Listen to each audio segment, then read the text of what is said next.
Bismillahirrahmanirrahim.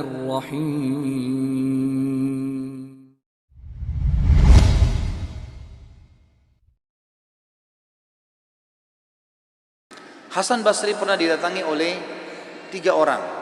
Hasan Basri seorang ulama tabi'in yang tadi juga saya sudah sebutkan kisahnya di awal pertemuan kita.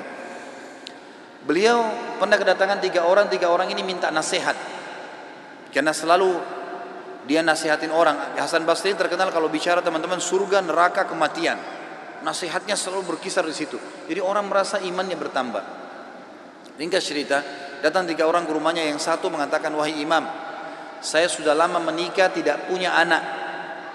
Saya sama istri saya, dibawa istrinya sama dia, udah lama berobat, sudah 10 tahun menikah nggak punya anak, dan sudah berobat sana sini sama tabib tidak sembuh-sembuh.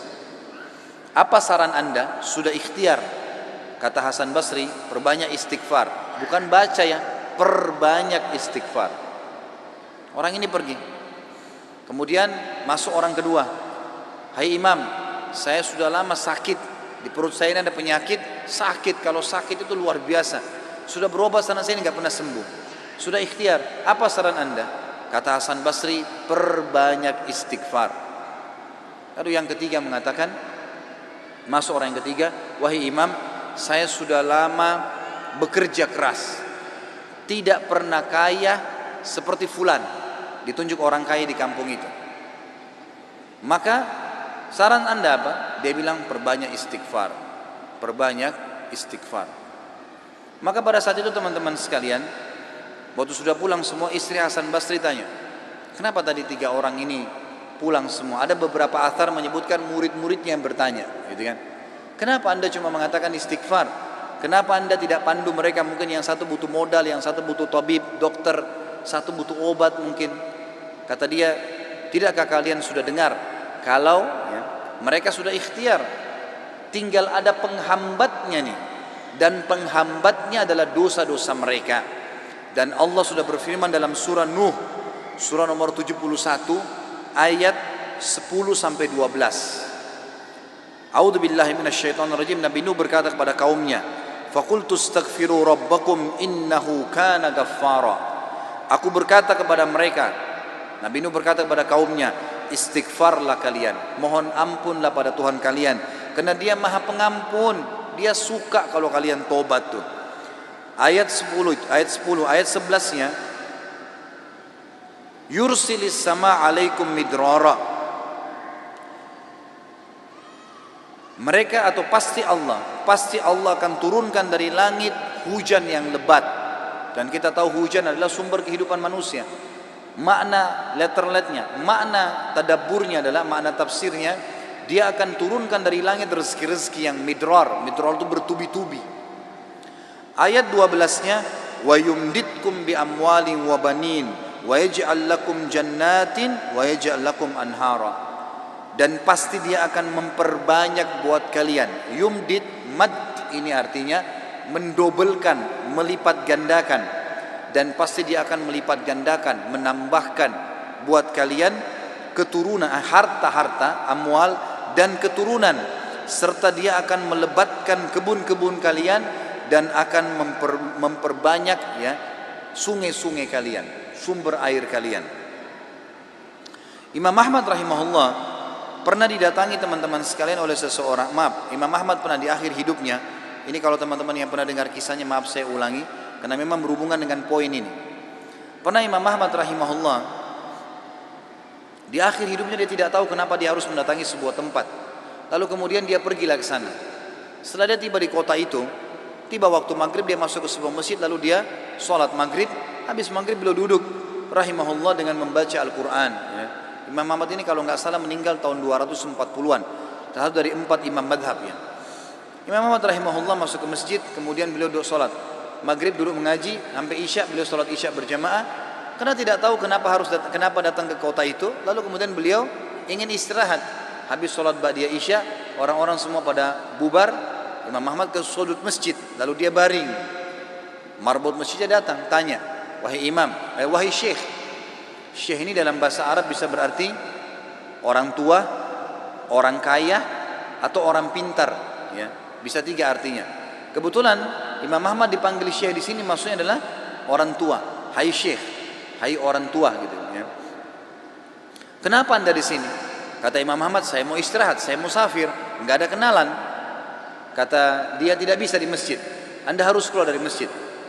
Lalu kemudian disuruh keluar. Kata Imam Ahmad, saya didorong-dorong dari masjid, keluar dari masjid. Begitu keluar dari masjid, marbot masjidnya kunci masjid. Kemudian Imam Ahmad lihat dia sudah pergi. Imam Ahmad baring di teras masjid. Marbotnya kembali lagi.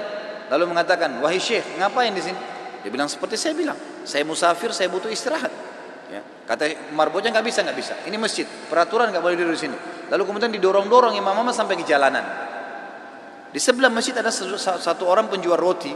Penjual roti ini lihat kejadian tersebut, lalu dia mengatakan, hai syekh, dipanggil Imam Ahmad, orang tua gitu ya, kesinilah, ada tempat saya. Datanglah dia, Imam Ahmad. Lalu Imam Ahmad berkata, orang itu berkata, ini tempat saya usaha jual roti. Di belakang saya jual roti ini ada kamar saya biasa istirahat. Rumah saya tidak jauh dari sini, anda boleh istirahat. Besok pagi anda boleh pergi. Dia bilang baik, jazakallah khair. Imam Ahmad duduk. Imam Ahmad ini karena zaman dulu nggak ada foto, orang nggak tahu wajahnya orang, cuma kenal nama. Nggak kita sekarang bisa lihat fotonya, bisa tahu orangnya gitu. Imam Ahmad bilang ada satu kegiatan orang ini yang unik. Setiap kali orang ini pecahin telur, ambil gandum, ya, tepung, kemudian taruh garam, diaduk, selalu astagfirullah wa atubu ilaih, astagfirullah wa atubu ilaih, terus astagfirullah wa atubu ilaih, terus dia mengucapkan itu. Maka yang terjadi adalah Imam Ahmad bertanya, berapa lama kau amalkan ini? Sudah berapa lama kau amalkan? Kebetulan Imam Ahmad ini di akhir hidupnya ya, sudah sangat tua. Orang ini juga seumur Imam Ahmad. Dia bilang sudah lama, dari saya masih muda. Kata Imam Ahmad, apa hasilnya istighfarmu ini? Dia bilang semua yang saya minta sama Allah dikabulkan. Apa saja? Belum pernah saya minta sama Allah nggak dikabulkan. Tinggal satu yang sudah bertahun-tahun saya minta belum Allah kasih. Kata Imam Ahmad, apa itu? Dia bilang saya minta agar dipertemukan dengan Imam Ahmad. Maka Imam Ahmad bertakbir mengatakan Allahu Akbar. Karena istighfarmu inilah ya, Allah subhanahu wa ta'ala mengutus saya datang ke kotamu ini, dan saya tidak tahu kenapa saya datang. Karena istighfarmu lah marbot masjid melarang saya tidur di masjid dan saya didorong-dorong. Istighfarmu lah yang membuat kau menawarkan saya untuk datang dan nginap di tempatmu. Saya Ahmad bin Hanbal. Allah Azza wa Jal datangkan Imam Ahmad ke rumahnya karena istighfarnya. Ini luar biasa. Kisah seorang ibu yang berada di wilayah Kashmir. Kisah belum lama terjadi. Ibu ini rupanya punya, kalau saya tidak salah, cucu atau ada anaknya perempuan kena penyakit tulang, sakit. Ibu ini selalu berdoa kepada Allah SWT sambil beristighfar karena dia sudah bawa ke dokter di sekitar rumah situ, di sekitar kampungnya tidak ada, gitu kan? Nggak ada yang bisa tanganin. Mereka cuma bilang ada satu dokter ya yang mampu menangani ini, tapi di India. Dia di India dan dokter itu Muslim, ahli spesialis tulang. Cuma dia yang bisa. Ibu ini tahu dia tidak punya kemampuan uang beli tiket pesawat atau kendaraan, mau bayar dokter tidak mungkin. Maka ibu ini memperbanyak doa dan istighfar. Selalu istighfar kepada Allah. Ya Allah, kalau ada dosa maafkanlah, sembuhkan anak ini. Ya Allah, pertemukan sama dokter itu, mudahkan supaya anak saya ini berobat. Ringkas cerita, dokter yang tadi jadi target ini keluar dari India. Ada acara, dia naik pesawat melewatin wilayah Kashmir tadi itu. Tiba-tiba pilotnya bilang, pesawat ini badai, lagi hujan deras. Tidak bisa pesawat lanjut nih, harus turun di wilayah itu. Turunlah pesawat itu. Begitu turun, tiba di bandara, kata dokternya, saya harus, ini ada seminar, saya harus hadiri. Berapa jauh dari sini?